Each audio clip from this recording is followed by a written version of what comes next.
Thanks, Kalani. Big 12 open for business. Oh, yeah, baby. Mitch. I am the new Greg Wrubell. Mitch Harper. Welcome on in, Cougar Tracks podcast, powered by KSLSports.com. I am your BYU Insider Mitch Harper.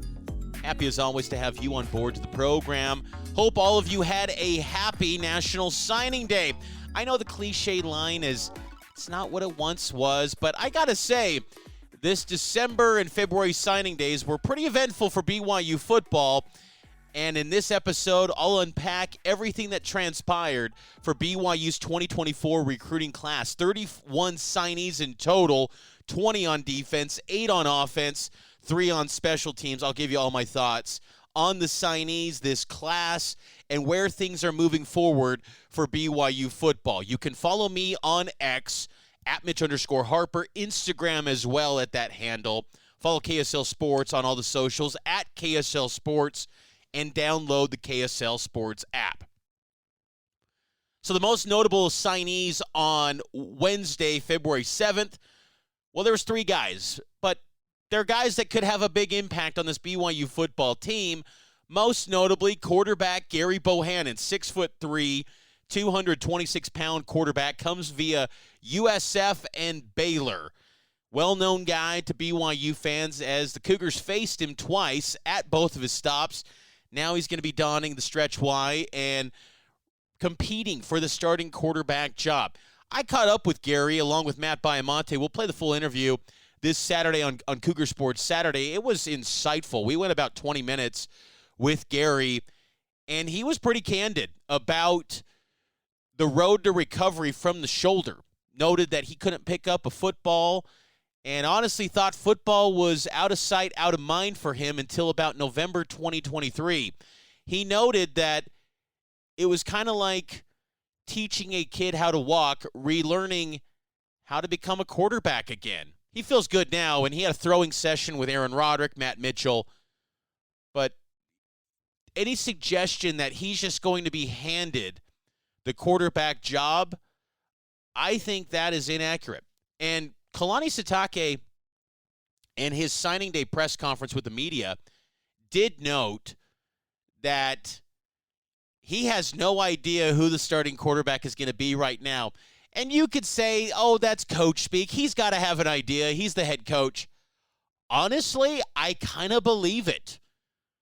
I really think where we stand right now in February, first week of February in the books, I think Kalani Sitake is having an open mind. I don't think he's nailing his program down to any one of these players. I personally believe this is the most open quarterback battle for BYU football since 2002. And I point to that year because it was guys like Brett Ingeman, Lance Pendleton. There just wasn't much in that quarterback unit. And I'm not saying that this group can't become something good. But, I mean, it was Brett Ingeman, Matt Berry, Lance Pendleton, Todd Mortensen. Goodness gracious. It was just kind of a hodgepodge grouping of guys. And right now, BYU's quarterback unit is just that. It's kind of a hodgepodge group that taken unique paths to get here to BYU, but now they're going to compete in spring. And the top 2 guys to compete, I believe, are Gary Bohannon and Jake Retzlaff. So Bohannon's going to have every opportunity to compete and win that job. We'll see if he can do it. We'll see how he performs. I'm very intrigued to see what Bohannon looks like in spring. It could be a situation, too, where BYU might have to go, dip their toes into the transfer portal post-spring for the quarterback spot. And I could see a scenario where April is more fruitful with quarterbacks in that April window post-spring than maybe what we saw in December. I still believe there was good talent in that December window, but, not good enough to warrant maybe the $500,000, $1 million price tag, and BYU goes to Bohannon to see what he can do. They got Retzlaff as well. They've got Ryder Burton. They've got Noah Lugo. They've got Trayson Bourget. They got a lot of guys. Cade Finnegan, Nick Billups. I'm just intrigued to see how it all shakes out. Usually, I feel incredibly confident going into any given year how the quarterback position shakes out. Because you always hear buzz behind the scenes. You hear what's trending, what's going on in the scout teams. There's just no real momentum from inside the walls that says one guy's going to go get it. I really believe they just want to see someone rise to the top and go take the job and wow them to where they don't have to go into the portal post-spring, because that's not ideal. How often do you see a quarterback roll in April or May and then lead a team to great heights? The only guy I can think of off the top of my head in college football was Russell Wilson when he left NC State and went to Wisconsin. I believe that was a summer deal, and Wisconsin was awesome that year with Russell Wilson. But aside from that, there's just not many examples of a spring or summer edition just captivating a program on short notice. And look, BYU's in a spot where they're going into a season, low expectations. I don't think anyone's going to look at them as anything more than, at best, 12th best in the Big 12. At the same time, you got to get back to the postseason. I think you got to get back to 500. You don't want to string together losing season after losing season, because that then becomes your identity in the Big 12. I think there's this energy with this recruiting class as we dive more in to this 2024 class. Opportunity abound. You still have the newness of the Big 12. You still have this new world order in the conference, 16 teams. Who's going to be the top dog? Everyone's chasing it, and all these young guys coming to a BYU program where they're going to step in and compete right away. This is not your typical BYU recruiting class where, hey, see you in 3 years when you take a mission, when you then gray shirt, and then maybe red shirt. Maybe we'll see you in 4 years, Olympic style. Like that's not the case with this class. This class is going to compete this fall, this spring. You're going to see a lot of these names populating on the depth chart potentially, and that's exciting, and then that's refreshing, and I think it's what BYU needs to do. You know, BYU recruiting has always been undersold to me. And that's just my personal opinion. I think there's this narrative, because it's a faith-based school, I think for people that haven't followed BYU football for decades, they've looked at it in the social media era, which is about 2006 to now, maybe even 2010. In that time frame, BYU hasn't been a recruiting juggernaut. They've kind of taken on this approach of, well, we want recruits that sell themselves to BYU. That don't work in the Power Conference. And I thought it was refreshing coming out of signing day, both in December and February, that Kalani Sitake is admitting that. BYU took too many developmental projects. They did. Like, you looked at the defensive line in past years. For every Blake Mangelson, for every John Nelson, there were 7, 8, 9, 10 guys where that developmental guy just didn't belong on a D1 roster, a D1 scholarship. You look at the dudes now that BYU's adding along the D-line, these are D1 worthy prospects that warranted scholarship offers to a lot of Power Conference teams. That's what you have to do, because it then becomes, you bring in like 8, 9 guys on the D-line, you're bound to hit on at least 2 or 3. Maybe 2 is more realistic, but if you can go 3 and 4, man, suddenly you got a stable, a foundation that can build for years to come. And because right now BYU's defensive front was at rock bottom. I mean, that defensive line for the past few years has been the worst in college football in generating a pass rush. It's been non-existent. And this class, because of the sheer volume, the talent, the recruiting, the offers that these guys pulled down on the trail, it gets you excited. Is this the best class that BYU's ever assembled? No. BYU in the past has assembled far greater classes that were top 25 classes. You just don't know about them as much because they were pre-internet era. There were a few classes in 2010 that was a top 25 class with Jake Heaps. There's been some where BYU's put a dent nationally. But I think there's a lot more potential that BYU has on the recruiting trail than what they've shown in recent years.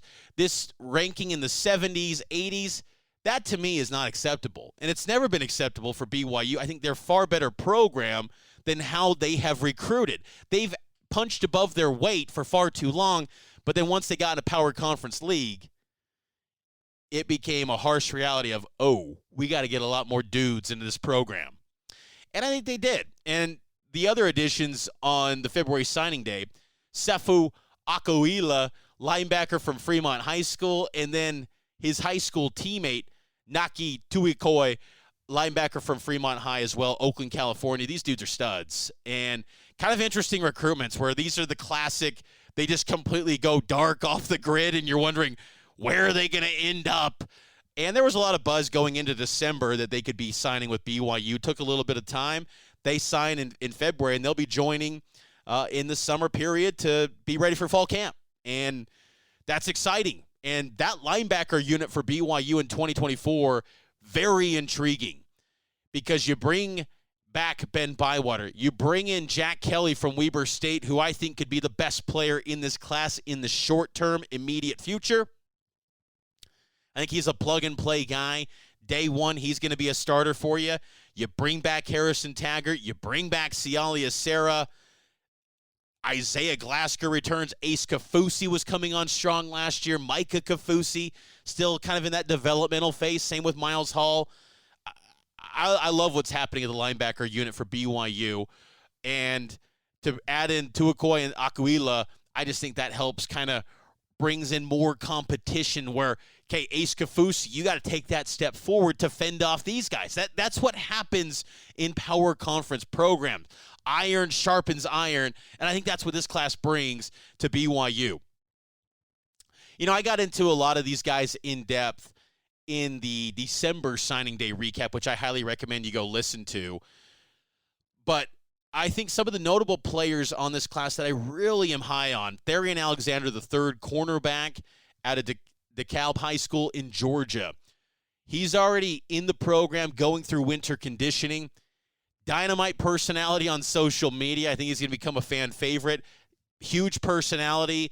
Talking to him as well. I had an interview with him back in October. Go listen to that on the Cougar Tracks feed as well. I think he's someone that can have an impact in year one, because you look at the cornerback position for BYU, Jacob Robinson, he's the star. He's going to be the number one guy for the Cougars. You know, Mark Collins from Weber State will be someone who's already enrolled. It was interesting. They didn't announce him.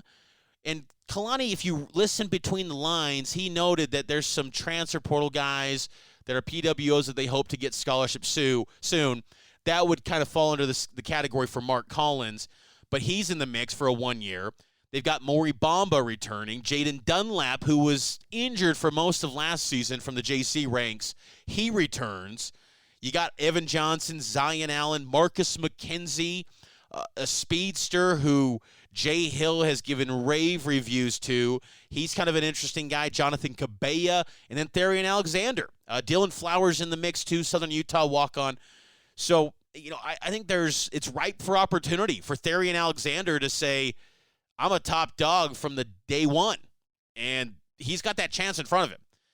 And outside of Jacob Robinson's position, you let that competition play out, where he goes and competes with Maury Bamba, where he's competing with Dunlap and Marcus McKenzie for that job. Falatau Satuala. Man, what a big-time get for BYU, the number one recruit in the state of Utah.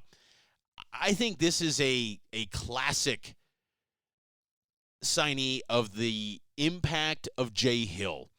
You know, BYU battled for recruits, and Kalani noted that in this signing day class that they went in and didn't shy away from the battles. I think far too often BYU got too afraid of investing time and investing resources into the blood, sweat, and tears it takes to land a high-profile recruit. Like Falatau Satuala is a 4-star prospect, number one recruit in the state of Utah. When you're the number one recruit in any state, I don't care what state it is, but especially one like Utah that has a deep pool of talented recruits year in and year out now, the projection has got to be you're going to be a future NFL player. And that's what you get in Falatau Satuala, who Kalani raved about his natural instincts. They're going to start him out at free safety. He played linebacker at the U.S. Army All-American game. That's where he committed to BYU. I guess it's not the U.S. Army All-American game. It's just All-American game now.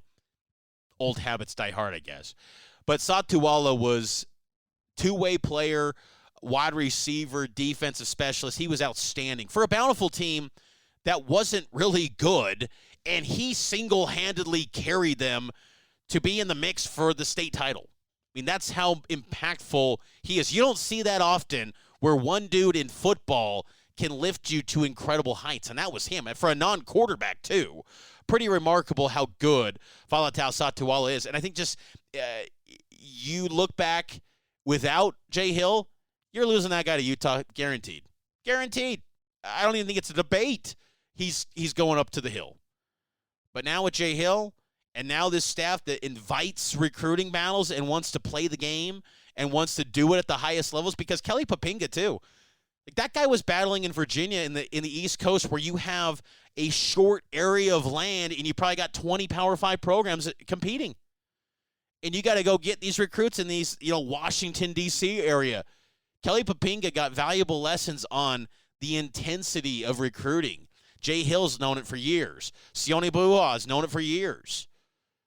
And General Guilford, I think, has always been an ace recruiter. That's why he was maintained on the staff. So I love the addition of Satuala, and I think at safety, it's very interesting with that group.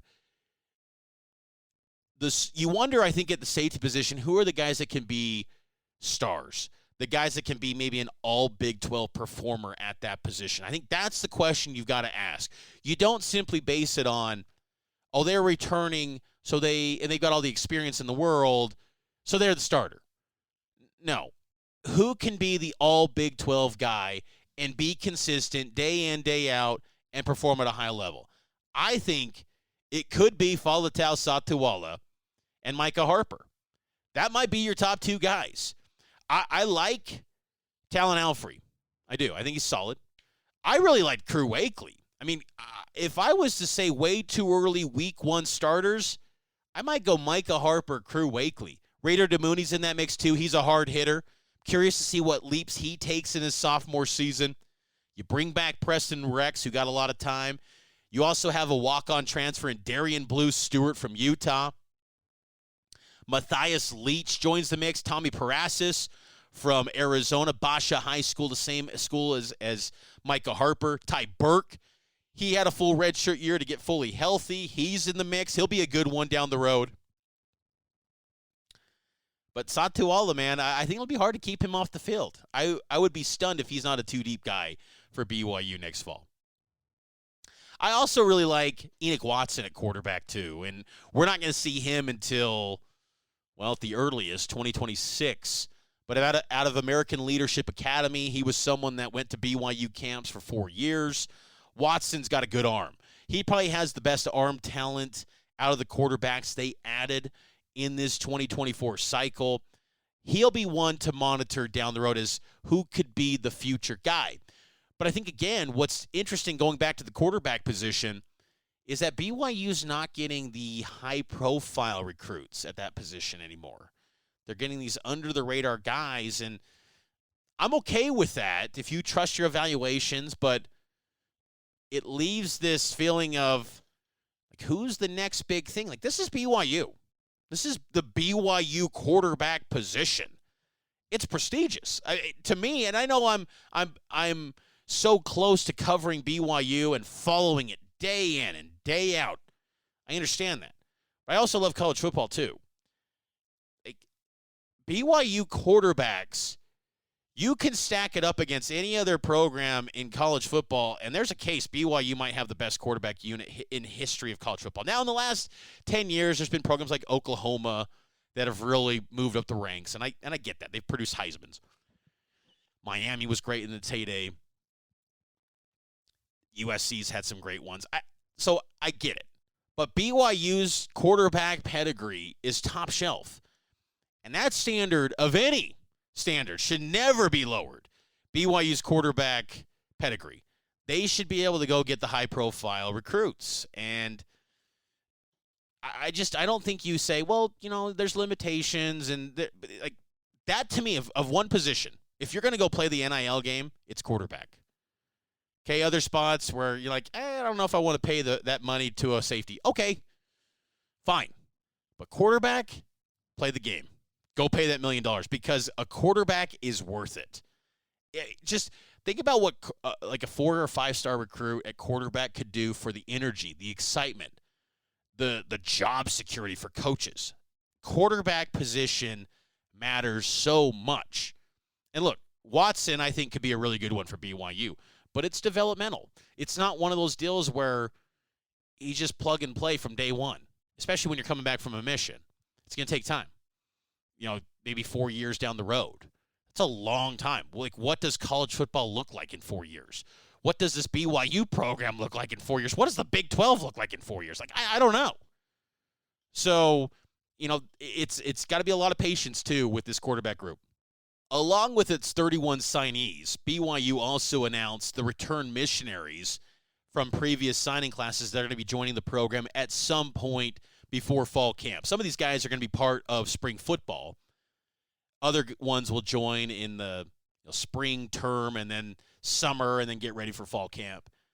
Those players include Jovesa Demouni, running back at Ridgeline High School, Cody Hagan, wide receiver, Corner Canyon High School, I'm gonna botch this. Pokayana Hoonga. I got to get better at that. Running back, 5'11", 200 at Timpview High School. Dallin Havea, defensive tackle, 6'2", 250 out of Provo. Sione Hengano, 6'5", 285 out of Chandler High School, offensive line. Nathan Hoke, linebacker, 6'3", 225 out of North Allegheny High School in Pennsylvania. Dominique McKenzie, wide receiver, 5'11", 175 out of Pineview. Noah Moiaki, tight end, 6'3", 225 out of American Fork. Some notable takeaways from that group. Demouni, Honga, running backs. Now, Demouni was expected to be a running back when he signed a few years back. Honga was, kind of just tabbed as an athlete. Wide receiver, running back, could do a lot of different things. He's sliding in at running back. Shows, again, that there's not much depth at that running back spot. You like LJ Martin. He's got the potential to be RB1. There's a high bar in the Big 12 for what an RB1 in this league looks like. I don't know if BYU's got an RB1 to the likes of Ollie Gordon, Taj Brooks, Devin Neal. I don't think there's anyone in this group that's to that level. That's the Big 12. Maybe Jovesa Demouni and Honga can provide a lift of competition. I think, Hinckley Ropati will be a big boost coming back. But to me, that running back position is where BYU needs to get a transfer portal guy. I think in the post-spring, you've got to get a running back. Because unlike quarterback, running back's one of those positions where it's primarily based on instincts, and you can show up in May and be a dang good running back for a team. Even if Demouni and Honga are great in spring. Like, don't get complacent. Go get a transfer portal running back. Cody Hagan's going to be big time. This is someone, the sky is the limit for Cody Hagan. 6'1", 180 out of Corner Canyon. He will be a monster at BYU. He's going to be a great one. I know that people always shy away from saying those sort of things because, let's see it. They've never played it down. Like, you can just see the talent. The guys that don't pan out in their BYU careers or in football in general that get to this level, it's typically injuries, maybe academics, off the field, mental health. It's not simply like, they don't belong on the field. They're not talented enough, like a complete misevaluation. There's very few 4-star guys that I've looked at in the last 10 years that come through BYU and say, whoa, that was a complete and utter whiff. No, I disagree with that. I just think there's so many factors that go into a guy not living up to it. Because I think some people would say, well, what about Gunnar Romney? I put out a list of the best signees to play for BYU in the Kalani Sitake era. Gunnar Romney was still productive at BYU, almost had 2,000 career yards, just plagued with injuries. Hamstring, the ribs or kidneys. I mean, it was just so much with Gunnar Romney where he was never available. If Cody Hagan can stay healthy, he'll be dang good for BYU. He will. for a wide receiver, too, you wonder what's the quarterback situation going to look like, and that's a real question for BYU going forward. You know, guys that were great BYU history, Puka Nacua, Austin Collie, Cody Hoffman. Like, Cody Hoffman's the one guy that was great despite subpar quarterback play. But go back in time, like even the statistical leaders, you know, in Eric Drake's type, he had Ty Detmer. Puka Nacua had Jaron Hall.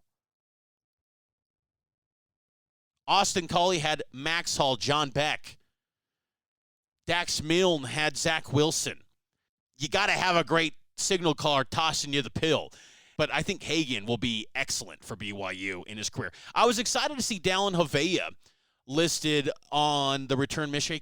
He's one of those guys that's been kind of fallen by the wayside a little bit for a few years. You know, it's so fascinating with return missionaries because I hate when players go on missions in the fall. Again, this is just a personal thing. Like, go when you can, like, serve the mission. But from a logistical tracking roster movement deal, it's a nightmare for me. And I know you don't care about my personal tracking, but it's so hard to then calculate, okay, this guy left in the fall. He's been gone for 3 years. Is he just gone out of sight, out of mind? Dallin Havea pops up, and he's going to be a D tackle, 6'2", 250 out of Provo. Now, his brother, Drayson Havea, he's going to play rugby. So he's someone that's moving on from the football program. But Dallin, he's going to give it a go on the interior of the line. I can just see that body's going to grow to about 310. I just can sense it. He's got the frame to be a D tackle and add on 50, 60 pounds and be very strong and maintain that strength. So I like that move by BYU to put him at D tackle. Sione Hingano, 6'5", 285 out of Chandler. This kid's athletic at the offensive line spot. I think this is going to be one, though, that takes time. You hope by, year 2, he's someone that's in the 2 deep. I don't have much expectations in year 1, but his athleticism is unique. And I think also with a new offensive line coach, TJ Woods, I think he comes in with a blank canvas. Connor Pay is going to be in the mix. Waylon Lapuaho is going to be in the mix. Like, those are your starters. Braden Kime's going to start probably. But after that, I think you listen to anything and everything. I loved what I heard from Kalani Sitake that Caleb Etienne is making significant leaps forward. That's promising. I think he's going to be due for a big bounce back. I'm excited for Etienne. But Hingano, excited about him too because I just like the frame. I like the athleticism. He's another guy that's got the build to add on good weight. And he can get up to 315 and be just a bookend tackle for BYU that's athletic too, kind of in that Blake Freeland mold going forward. Nathan Hoke out of North Allegheny High School in Pennsylvania. I like this kid. Coming out of high school, I've always got a soft spot over the years for linebackers that are just highly productive and they can hit. And I love watching Nathan Hoke's huddle film. But it's taken time, though. He was another one of those classic cases of, 3 years have gone by. What's the status here on Nathan Hoke? But he populates back on the RM list, and he'll be competing. He's Chris Hoke's son. His brother, Cade Hoke, PWO, he might be someone down the road to monitor, but Nathan's going to be joining the program this year. Dominic McKenzie going to compete at wide receiver, not DB. I like that move because that wide receiver position, even though you bring in a lot of veterans, hey, compete. Let's see what kind of change of pace a guy like Cody Hagan and Dominic McKenzie can bring. And McKenzie's speed is top shelf. I mean, you saw it with Marcus. It's a carbon copy with Dominic. So see what he can do as maybe a slot receiver for BYU. And then Noah Moeaki, tight end, 6'3", 225. I love what's happening at the tight end position with the youth. You just wonder who's going to emerge and how does Kevin Gilbride kind of piece these players together and how that pecking order is going to look. It should be a lot of fun to see for BYU. There were some return missionaries that were not announced, and Kalani alluded to those guys, when they return from the missions, will they gray shirt? That's to be determined. Those players include Jaron Kalama, former wide receiver out of Wasatch High School, grew up on the islands out in Hawaii. There was also another guy, Cooper Ross. That might be one of those guys, maybe you wonder because it was the previous defensive staff's evaluation where the new defensive staff looks and says, okay, that's not maybe a guy that fits in our future. But for transparency and kind of monitoring all the roster movement, He is an RM that I'm tracking. Lutai Kinney, a linebacker out of West High School. Cannon DeVries out of Weber High. He's expected to return back from his mission in May. But with so many bodies at safety, it might be in his best interest to just gray shirt, get healthy, then go hit it hard in January. But he'll be a good one down the road. Brooks Jones, younger brother to former BYU player Dean Jones, who's now at Southern Utah. Again, it might be a situation of previous defensive staff evaluation going in a different direction there. We'll see. So that's the RM list. Pretty good group. I think there's some potential impact there from this. And BYU is an interesting team to me in 2024 because, once again, it's loaded with a lot of freshmen. It's a young team. Your seniors next year are Gary Bohannon, Hinckley Ropati, Darius Lassiter, Keanu Hill, who goes to tight end, Ray Paulo, Mason Fakahua, Mata'ava Ta'ase, Braden Keim, Caleb Etienne, Connor Pay, Zay Banya, Tyler Batty, Blake Mangelson, John Nilsson, Ben Bywater, Maury Bamba, Jacob Robinson, Mark Collins. And that's your senior class. A lot of youth, though. A lot of new faces, and I think that's needed. But it's a good blend of some veteran experience returning, plus the new wave of talent that's going to come in and compete. It was an eventful day, and I enjoyed covering it all on KSLSports.com. And signing day is just another mile marker to now counting down the days to BYU football spring ball. Yes, spring practices get fired up on February 29th. They will conclude on March 30th. And a little tidbit that Kalani provided was that they will not be able to go inside Lavelle Edwards Stadium because the field is being redone. So if they have a spring game, I would imagine it would probably be at the Provo High School, the old Provo High, which is now part of BYU's campus. They did a spring game there in 2019. That was the year, remember, Zach Wilson was out. Jaron Hall tore it up and looked really good to where you're thinking, man, this guy's got a bright future ahead. So they could do something like that if they do something that's open to the public. It was noted on a recruiting edit that they're going to have an alumni game on March 22nd, but we'll see. BYU spring football just around the corner. BYU football in general. I mean, it's not far off, folks. I'm already getting ready. Think about it. Big 12 Media Days in about 5 months. We're almost there. Just counting down the days. Getting ready for another season of Cougar football. And you know, every move is going to be documented and tracked on KSLSports.com and here on the Cougar Tracks podcast. So I'll talk to you next time. Here on the Cougar Tracks podcast, make sure to subscribe to the show, leave a 5-star rating and a review. It helps out the show a ton, and I'll talk to you next time here on the Cougar Tracks podcast, and it's powered by KSLSports.com.